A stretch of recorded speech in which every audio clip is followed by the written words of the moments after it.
Good morning, Father Travis Helms and some members of the Family Youth Ministry. Can you tell me, Father Travis Helms and members of the Family Youth Ministry, what is the sermon about today? Absolutely. So this Sunday is our Missionpalooza recap.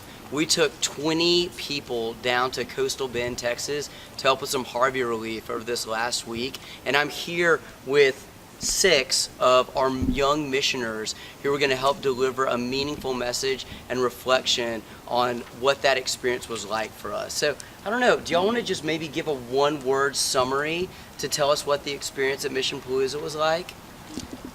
Abby. Fulfilling. Gwyneth. Gratifying. Lily. Meaningful. Maisie. Fun. Amelia. Breathtaking. Matt. Giving. So it was all of those things and so much more. We had a great time connecting with over 150 other youth from across the Diocese of Texas and really pitching in to do things from working at food banks to helping clean up hurricane debris, and it was just a meaningful way to connect with God and one another. It was really a blessing. So we will have a report from Travis Helms and several who've been on the Missionpalooza mission trip whenever they decide to get over here. So in the meantime, I'll hold court with a captured audience. First of all, y'all sound fantastic. And thank you.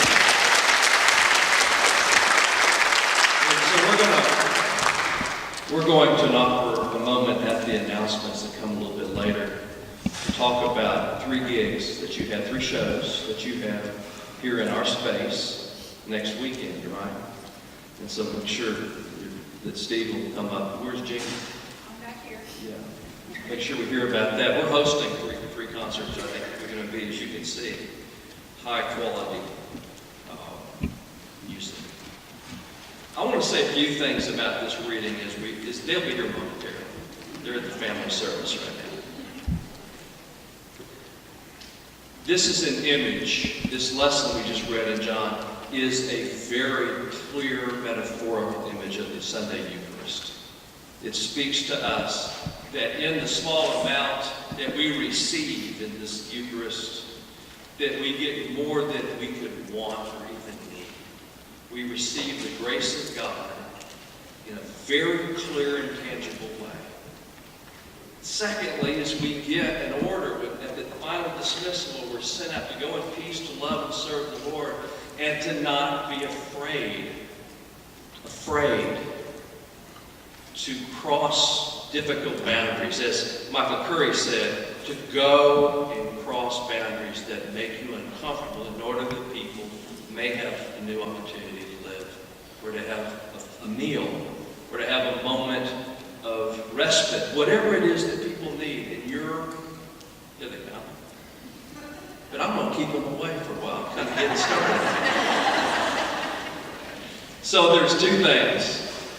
In the feeding of the 5,000, we see that Jesus gives an abundance out of very little, and that very little feeds us, and it's God's gift to us in the Eucharist. And then we're sent out across hard and tough waters of life from time to time. And we're encouraged not to be afraid, to trust Him. And these kids did that, so come on up, y'all.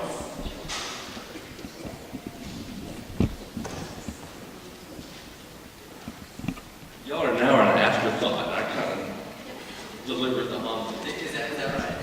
Meryl, thank you so much for that beautiful introduction. Good morning, everyone. My name is Reverend Travis Helms. I'm the curate, youth, and family pastor here. And over the last 6 days, I was down in Coastal Bend missioning with these amazing high schoolers and middle schoolers. We joined 150 other students from across the Diocese of Texas to engage in a couple days of cleanup and restoration work in the wake of Harvey. We worked in food banks, we cleaned brush and debris, we mucked out houses, and we gathered each evening to celebrate God's love together in worship and to really forge some strong connections together and with God. So these friends of mine, these young missioners, have actually composed a couple of lines of reflection each on their experience. So I'm going to invite them one by one to the lectern to share some of their experience at Missionpalooza with you all. So come on up, Matt. I remember that Hurricane Harvey hit the Texas coast, but I really couldn't remember if it was 1 or 2 years ago. It is easy to forget something that didn't really affect our city. And what I saw in Corpus Christi really showed me that these people can't forget that the storm hit them less than 1 year ago. Many people were living in RVs or tents where their houses used to be. One family we helped needed to work 6 days a week to pay their bills and try to repair their home. We were able to help them by working on their yard and tearing down a damaged gazebo. We also made emergency preparedness kits, painted, cleaned yards and debris, and picked up trash. We were all happy to work hard to help the people of Corpus Christi and Port Aransas who were afraid that no one would come help.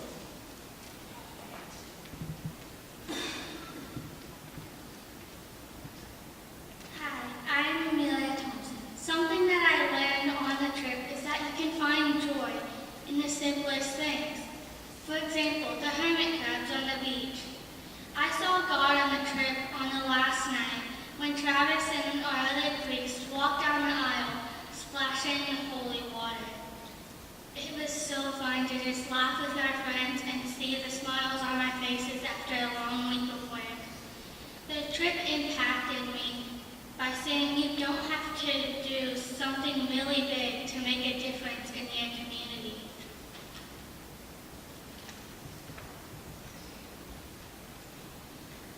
At Missionpalooza, I helped out at the homeless shelter. I found it meaningful to see that the people who need extra help can get meals and can stay healthy. I also had a lot of fun at the beach and making new friends.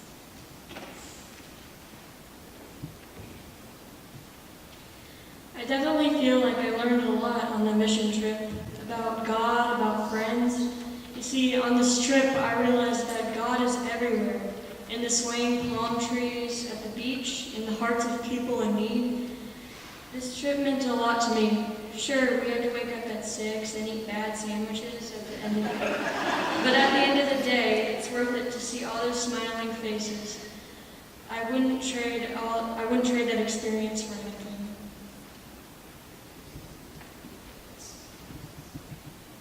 The work we did on the trip, though sweaty and tiring, was in and of itself absolutely wonderful.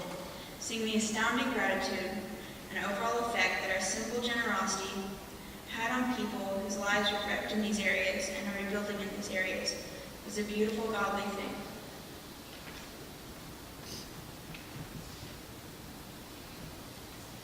I entered Missionpalooza this year with an open mind and left with a heart full of joy, along with some super smelly work clothes. The experience of touching the lives of those in need is truly a blessing, one that I will never forget.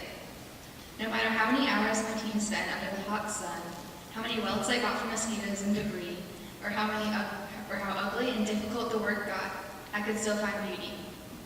This kind of beauty comes from an abundance of joyful moments that God blessed me with throughout the week. It comes from the hope in the hearts of those affected by Hurricane Harvey and the sunrise over the ocean every morning. It comes from the piles of trash that no longer clutter beaches and yards. Thank you, Missionpalooza, for showing me this beauty. So one of our themes over the program in Missionpalooza was finding peace within the storm and realizing that in different seasons of our lives, sometimes our walk of faith can feel like a mix of anxiety and also joy. I think we see this in actually our gospel reading from today when we hear about these disciples who see Jesus walking across the water and are filled with awe and dread at almost the same time. I reflected in my sermon at our closing Eucharist last Thursday night on an experience I had during the Peace Corps, which in a lot of ways felt like an extended Missionpalooza for about 2 years. It was trying in all sorts of ways, but also had some wonderful moments of respite. And I served in a very small village in southern Madagascar that felt a lot like West Texas. It was cattle country with cacti, and we ate cactus fruit and saw lemurs. And it was a wonderful but very hot place, not unlike Coastal Bend. And I remember once a month we used to have the opportunity to go to a coastal town and get together with other Peace Corps volunteers to just replenish ourselves and relax a little bit. We did something similar on Wednesday night during our trip when we went to a beach, and I always looked forward to those experiences going to the ocean. And I remember one morning when I got up before sunrise, swam out, and I got caught in an undertow. And it was pretty terrifying. I can remember trying to swim back in as hard as I could, looking up and seeing that I was now not 10 but 20 yards out from shore. Swimming another few minutes and realizing I was 30 yards from the shore. And just as I started to panic, the tide began to change. And releasing myself into the flow of that tide, I was carried safely back to shore.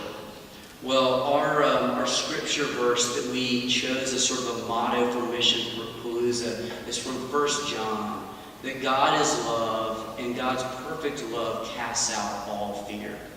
So one of the things we reflected on is the different ways that we can experience God's love as buoying us up.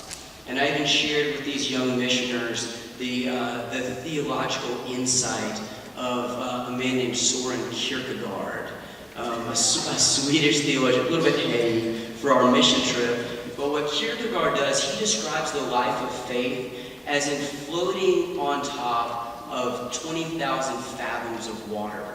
That the life of faith is like being out at sea, and we, all of us who have tried to float in an ocean, know that the more we thrash around and try to maintain our buoyancy and tread water, sometimes the more difficult that becomes. And Kierkegaard says that the more that we simply relax and release ourselves into the support and the buoying presence of God's love that is always already there, the more we're strengthened to do God's work of service and maybe even extend a lifeline to someone else in need.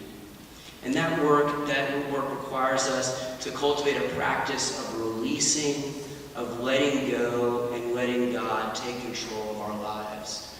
So what I'm going to invite you to do now is something that I invited our missioners to do.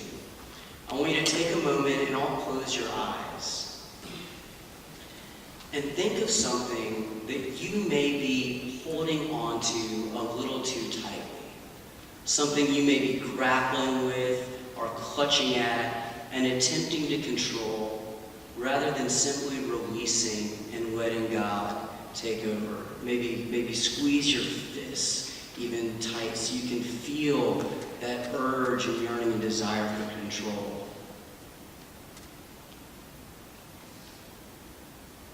And now I invite you to simply open your hands, release them, release whatever stress, anxiety, or worry may be holding you down, may be causing you to thrash around and resist.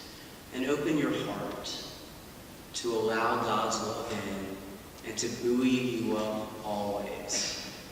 I felt that buoying love through the presence of these amazing missioners, and we feel it every weekend when we gather on a Sunday to celebrate Holy Communion and to join our voices with one another's in prayer.